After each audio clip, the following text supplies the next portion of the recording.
বঙ্গোপসাগরে সৃষ্টি হওয়া লঘুচাপটি নিম্নচাপে পরিণত হয়েছে। নিম্নচাপ থেকে রূপ নিয়েছে ঘূর্ণিঝড়ে। আর এই রেমালের প্রভাবে সকাল থেকে গুড়ি গুড়ি বৃষ্টি পড়ছে উপকূলীয় জেলা বরগুনার।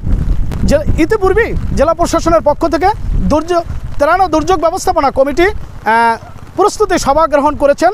সবাই জানিয়েছেন যে 632টি আশ্রয়কেন্দ্র প্রস্তুত রাখা হয়েছে, 192টি মুজিব কেল্লা প্রস্তুত রাখা হয়েছে, যাতে দুর্যোগ আসলে যাতে সকলকে আশ্রয়স্থলে রাখা যায়।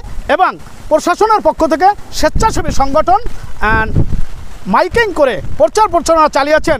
আজ সন্ধ্যা নাগাদ উপকূলীয় জেলা বরগুনায় ঘূর্ণিঝড় রেমালের আঘাত হানতে পারে, এমনটাই জানিয়েছেন আবহাওয়া অফিস। তবে এখানকার স্থানীয় বাসিন্দা যারা, তারা আমাদেরকে জানিয়েছেন যে এই যে ঘূর্ণিঝড় রেমাল 2007 সালের 15ই নভেম্বর যে প্রলয়ঙ্কারী ঘূর্ণিঝড় ছিডরের মতো রেমালেরও একটি আতঙ্কে বানবাসীদের জীবন কাটছে।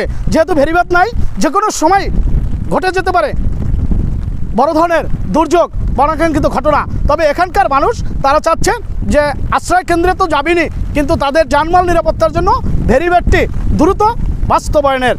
আমার কাছে পানি উন্নয়ন বোর্ডের নির্বাহী প্রকৌশলী জানিয়েছেন যে যথাসম্ভব নির্দেশ দেওয়া হয়েছে ঠিকাদারি প্রতিষ্ঠানকে, যথাসম্ভব দ্রুত ব্যবস্থা নেওয়া হবে এদের, এবং প্রস্তুত রাখা হয়েছে জিওভ্যাক।